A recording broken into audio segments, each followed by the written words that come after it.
नमस्कार, मैं हूं सौरभ कुमार और आप देख रहे हैं सनम न्यूज, जो पहुंचाए हर पक्की खबर सीधे आप तक। आइए सबसे पहले नजर डालते हैं आज की सुर्खियों पर। महात्मा गांधी लाल बहादुर शास्त्री की जयंती आज, मोदी नीतीश समेत कई दिग्गजों ने दी श्रद्धांजलि।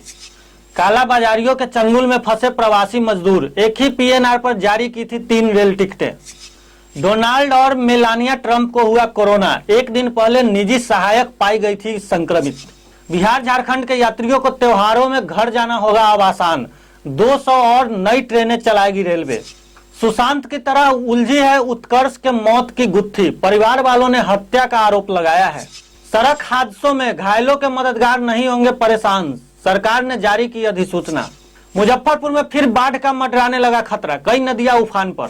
बीआरए बिहार विश्वविद्यालय बीएड की परीक्षा 14 अक्टूबर से। पहली बार सेना के लिए निजी कंपनी को हैंड ग्रेनेड बनाने का ठेका। आयोग का निर्देश, 80 वर्ष से अधिक उम्र के मतदाताओं और दिव्यांगों को घर से मतदान करने की मिलेगी सुविधा। हाथरस में हुई घटना को लेकर मुजफ्फरपुर में मुख्यमंत्री योगी आदित्यनाथ पर परिवाद दर्ज। बिहार में मिले कोरोना के 1431 नए मरीज, राज्य में पॉजिटिव मरीजों का आंकड़ा पहुंचा 1,85,760। दरभंगा में यूपी के हाथरस की रेप पीड़िता को न्याय दिलाने के लिए आयशा के राष्ट्रीय प्रोटेस्ट के द्वारा कैंडल जलाकर श्रद्धांजलि दी गई। आज बेगूसराय में जिले का 48वां स्थापना दिवस मनाया गया। दरभंगा जन अधिकार पार्टी के जिला अध्यक्ष डॉक्टर मुन्ना खान द्वारा आगामी चुनाव को लेकर बैठक की गई और भीम आर्मी दरभंगा जिला अध्यक्ष भोला पासवान का अभिनंदन किया गया।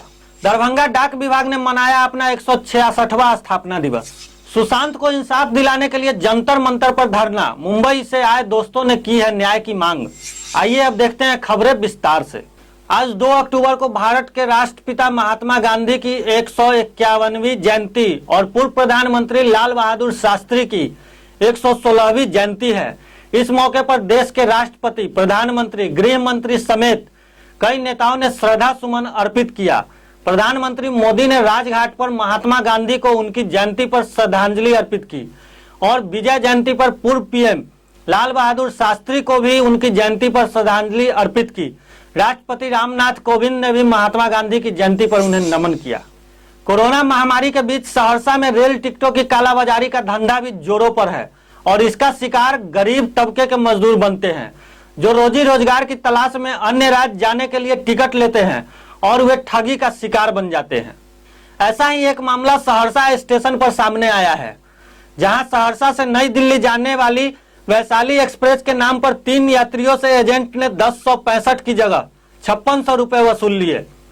बदले में यात्रियों को एक ही पीएनआर पर 3 टिकट जारी कर वेटिंग काउंटर का टिकट थमा दिया। इस मामले का खुलासा तब हुआ जब तीनों यात्री ट्रेन पकड़ने प्लेटफॉर्म पर पहुंचे। चेकिंग के दौरान वेटिंग टिकट पकड़े गए। सूचना पर पहुंची पुलिस ने तीनों यात्रियों से पूछताछ की, जिसमें एजेंट के नाम का खुलासा हुआ। पूरे विश्व में जारी कोरोना महामारी के बीच अब कोरोना के संक्रमण का चेन अमेरिका के राष्ट्रपति डोनाल्ड ट्रंप तक पहुंच गया है। अमेरिकी राष्ट्रपति डोनाल्ड ट्रंप और उनकी पत्नी मेलानिया ट्रंप कोरोना पॉजिटिव पाए गए हैं, जिसके बाद दोनों को क्वारंटाइन कर दिया गया है। इसकी जानकारी ट्रंप ने ट्वीट करके दी है। बता दें कि गुरुवार को उनकी निजी सहायक हिक्स कोरोना संक्रमित पाई गई थी। पिछले दिनों उन्होंने राष्ट्रपति के साथ कई यात्राएं की थी, जिसके बाद दोनों ने अपना सैंपल जांच के लिए दिया था। कोरोना संकट के बीच सावधानी अपनाते हुए सब कुछ सामान्य करने की कोशिश की जा रही है। इसी क्रम में भारतीय रेल धीरे धीरे आगे बढ़ रहा है। यात्रियों की बढ़ती संख्या को देखते हुए ट्रेनों की संख्या में लगातार बढ़ोतरी की जा रही है। इन सब के बीच अक्टूबर और नवंबर में त्योहार को देखते हुए रेलवे ने बड़ा ऐलान किया है। त्योहारी सीजन में 15 अक्टूबर से 30 नवंबर के बीच 200 विशेष ट्रेन चलाने की योजना बना रही है रेलवे। इसके साथ ही रेलवे की तरफ से कहा गया है कि जरूरत के हिसाब से ट्रेनों की संख्या बढ़ाई जा सकती है। मुजफ्फरपुर के रहने वाले एक्टर अक्षत उत्कर्ष की मौत की गुत्थी सुशांत सिंह राजपूत की तरह ही उलझती जा रही है। एक्टर अक्षत उत्कर्ष की मौत के बाद उनके परिवार वालों का दावा है कि अक्षत की हत्या की गई। अक्षत के पिता राजीव चौधरी ने कहा कि अक्षत की हत्या उसकी रूम पार्टनर स्नेहा चौहान ने कराई है। अक्षत के पिता ने मुजफ्फरपुर के नगर थाने में बेटे की हत्या का केस दर्ज करने के लिए आवेदन भी दिया है। अक्षत के पिता ने आरोप लगाया कि स्नेहा अक्षत पर अपनी बहन के माध्यम से शादी करने का दबाव बना रही थी, लेकिन अक्षत ने शादी करने से इनकार कर दिया था और कहा था कि वह अपने परिजनों के मर्जी के खिलाफ शादी नहीं करेगा। इसी बात से नाराज स्नेहा ने अक्षत की हत्या करा दी है। सड़क हादसे में घायलों की मदद करने वाले मददगार अब परेशान नहीं होंगे। घायलों को अस्पताल पहुंचाने वाले अथवा चिकित्सीय सहायता करने वाले अच्छे शहरी की पहचान अब गुप्त रखी जाएगी। पुलिस अच्छे शहरी से पहचान, नाम, पता, मोबाइल नंबर बताने के लिए कोई दबाव नहीं दे सकती। सड़क परिवहन और राजमार्ग मंत्रालय ने बुधवार को संरक्षण देने संबंधी अधिसूचना जारी कर दी है। इसमें उल्लेख है कि मोटर वाहन अधिनियम 2019 के सेक्शन 134 दुर्घटना में घायलों को अस्पताल पहुंचाने अथवा चिकित्सीय मदद करने वाले एक अच्छे शहरी नागरिक को सिविल और आपराधिक मामलों में शामिल नहीं किया जा सकता है और न ही उसे सड़क हादसे के किसी मामले में गवाह बनाया जा सकता है। मुजफ्फरपुर जिले में बाढ़ का खतरा फिर से मंडराने लगा है। नदियों के जलस्तर में उतार चढ़ाव लगातार जारी है। बूढ़ी गंडक, बागमती और गंडक तीनों नदियां खतरे के निशान के आसपास बह रही है। जिला प्रशासन के आंकड़े के अनुसार गुरुवार को बूढ़ी गंडक ने खतरे के निशान को छू लिया। वहीं बागमती और गंडक के जलस्तर में लगातार कमी दर्ज की जा रही है, लेकिन बूढ़ी गंडक के जलस्तर में लगातार वृद्धि हो रही है। नदियों के जलस्तर में उतार चढ़ाव के कारण शहर के कई इलाकों में दोबारा बाढ़ ने दस्तक दे दी है। कई इलाके पानी से डूब चुके हैं। बिहार विश्वविद्यालय 14 अक्टूबर से बीएड की परीक्षाएं आयोजित करेगा। इसकी अधिसूचना जारी कर दी गई है। बीएड प्रथम वर्ष की परीक्षा 14 और द्वितीय वर्ष की परीक्षा 15 अक्टूबर से शुरू होगी। परीक्षा नियंत्रक डॉक्टर मनोज कुमार ने बताया कि परीक्षा को लेकर केंद्र का चयन नहीं हो सका है। पहली पाली में सुबह 10 बजे से प्रथम वर्ष के विद्यार्थी शामिल होंगे, वहीं दूसरी पाली 2 बजे से होगी। इसमें द्वितीय वर्ष के विद्यार्थी बैठेंगे। परीक्षा को लेकर विवि की ओर से विशेष दिशा निर्देश जारी किया गया है। इसमें कहा गया है कि मास्क लगाकर ही परीक्षार्थी केंद्र पर पहुंचेंगे। वहीं प्रतियोगी परीक्षाओं की तर्ज पर ही परीक्षार्थी को अपने साथ सैनिटाइजर और पानी की बोतल लेकर आना होगा। हालांकि केंद्र में प्रवेश से ठीक पहले परीक्षार्थियों को सैनिटाइज और थर्मल स्क्रीनिंग कराई जाएगी। रक्षा मंत्रालय ने मेक इन इंडिया कार्यक्रम को गति देने के लिए अब निजी क्षेत्र को भी गोला बारूद बनाने की अनुमति दी है। इसी कड़ी में गुरुवार को पहली बार निजी क्षेत्र की कंपनी इकोनॉमिक एक्सप्लोजिव्स लिमिटेड ईईएल के साथ हैंड ग्रेनेड की आपूर्ति को लेकर करार किया गया। रक्षा मंत्रालय द्वारा जारी बयान के अनुसार ईईएल भारतीय सेना को 10 लाख मॉडर्न हैंड ग्रेनेड की सप्लाई करेगी। ये मल्टीमेड हैंड ग्रेनेड होंगे जिसकी आपूर्ति 2 साल के भीतर करनी होगी। मुख्य निर्वाचन आयुक्त सुनील अरोड़ा ने कहा कि 80 वर्ष से अधिक उम्र के मतदाताओं व दिव्यांग मतदाता बूथ पर तभी जाएंगे जब वे चाहते हों, अन्यथा इन मतदाताओं के लिए मजिस्ट्रेट के माध्यम से पोस्टल बैलेट से मतदान की व्यवस्था की जाएगी। उनके घर से बीएलओ ही आवेदन लेकर निर्वाची पदाधिकारी तक पहुंचाएंगे। आयोग दिल्ली लौटने के तुरंत बाद इसको लेकर दिशा निर्देश जारी करेगा। गौरतलब है कि एक दिन पूर्व ही जदयू ने 80 से अधिक उम्र के मतदाताओं के पोस्टल बैलेट से मतदान को लेकर आयोग को खुद पहल करने की मांग की थी। मुख्य निर्वाचन आयुक्त सुनील अरोड़ा ने पटना में आयोजित प्रेस कॉन्फ्रेंस में यह जानकारी दी। उत्तर प्रदेश के हाथरस में हुई घटना को लेकर गुरुवार को बिहार के मुजफ्फरपुर में प्रदेश के मुख्यमंत्री योगी आदित्यनाथ पर परिवार दर्ज कराया गया है। मुख्य न्यायिक दंडाधिकारी पूर्वी की अदालत में मिठनपुरा थाना क्षेत्र के निवासी सामाजिक कार्यकर्ता एम राजू नैयर ने उत्तर प्रदेश के मुख्यमंत्री पर परिवार दर्ज कराया है। राजू नैयर ने योगी आदित्यनाथ पर धारा 302, 153A, 295A समेत कई धाराओं के तहत परिवार दर्ज कराया है। इस मामले में सुनवाई के लिए अगली तिथि 8 अक्टूबर को निर्धारित की गई है। बिहार में कोरोना संक्रमण की रफ्तार अब धीमी हो गई है, लेकिन इसके बावजूद भी हर रोज हजारों की संख्या में पॉजिटिव मरीज मिल रहे हैं।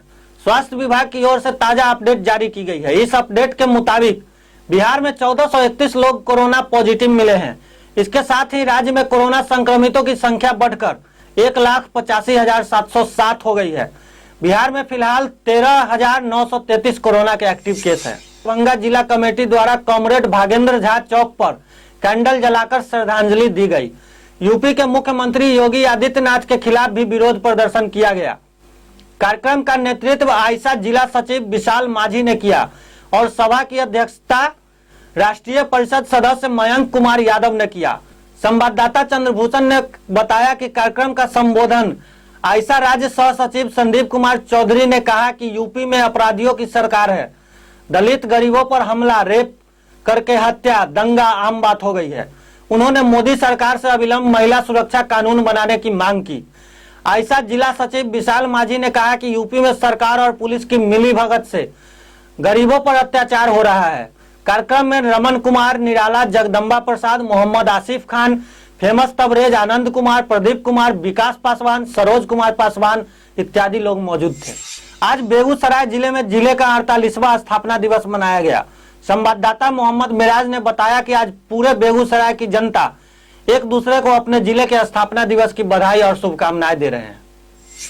दरभंगा जन अधिकार पार्टी के जिला अध्यक्ष डॉक्टर मुन्ना खान ने किया भीम आर्मी दरभंगा के जिला अध्यक्ष भोला पासवान का जोरदार अभिनंदन।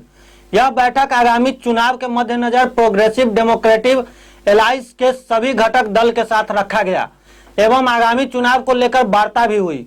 संवाददाता चंद्रभूषण ने बताया कि बैठक में मुख्य रूप से सनाउल्लाह खान, भारती सिंह, शमसूर रहमान इत्यादि मौजूद थे।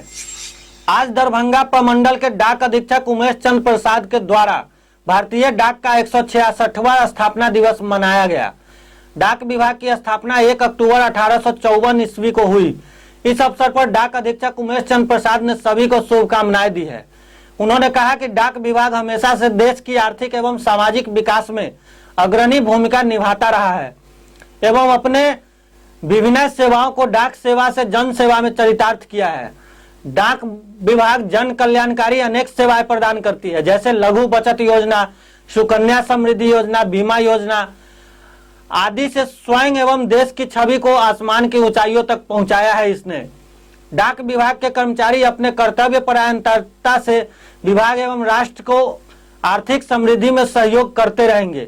संवाददाता चंद्रभूषण ने बताया कि इस अवसर पर सहायक डाक अधीक्षक B N Trivedi, north sub division head Saurabh Suman, west sub division head Rajkumar, Vinod Kumar, Premkunj Dayal, Vidyanand Saraswati, Shashi Shekhar, Vimlendu Das, Ranjit Kumar, Yamini Shekhar, Soni Kumari, Premlata आदि मौजूद थे। आज हम लोग घर घर तक पैसा पहुंचा रहे हैं। पहले मनी ऑर्डर के माध्यम से पहुंचाते थे, आज हम लोग AEPS के माध्यम से पहुंचाते हैं। तो परिवर्तन जो है उसको इस डिपार्टमेंट ने एक्सेप्ट किया है, कर्मचारियों ने एक्सेप्ट किया है, अधिकारियों ने एक्सेप्ट किया है और जनता ने भी एक्सेप्ट किया। यही कारण है कि हम चिट्ठी पत्री से लेकर, मनी ऑर्डर से लेकर, रजिस्ट्री से लेकर, VP से लेकर अभी SP पोस्ट पर है, कई नई सेवाएं रिटेल पोस्ट में कर रहे हैं। LED बल्ब बेच रहे हैं, गंगा जल बेच रहे हैं, मास्क बेच रहे हैं, सैनिटाइजर बेच रहे हैं और आत्मनिर्भर भारत की तरफ बढ़ रहे हैं, जिसमें हम लोग कुछ ही दिनों में मखाना बेचने का काम करेंगे। सबसे होता है रिलेशनशिप में, हम लोग सर्विस बेचते हैं या प्रोडक्ट बेचते हैं, तो selling is all about prospecting. Prospecting is all about making long-term relationship with the customer. So we are at the point of this juncture कि हम लोग एक अच्छा संबंध जनता के साथ, प्रशासन के साथ, जनप्रतिनिधि के साथ। बॉलीवुड अभिनेता सुशांत सिंह राजपूत को इंसाफ दिलाने के लिए जंतर मंतर पर धरना प्रदर्शन किया जा रहा है। सुशांत के दोस्त गणेश हारेकर और अंकित आचार्य मुंबई से दिल्ली पहुंचे हैं और जंतर मंतर पर धरना में शामिल हो गए हैं। सबसे पहले सभी ने 2 मिनट का मौन रखा और सुशांत की तस्वीर के आगे दिया जलाकर उन्हें श्रद्धांजलि दी गई। इसके साथ ही उनके परिवार को इंसाफ दिलाने की लड़ाई तेज करने का आह्वान किया गया। फिलहाल के लिए इतना ही। आगे की खबरों के लिए हमारे साथ बने रहिए और देखते रहिए सनम न्यूज। धन्यवाद।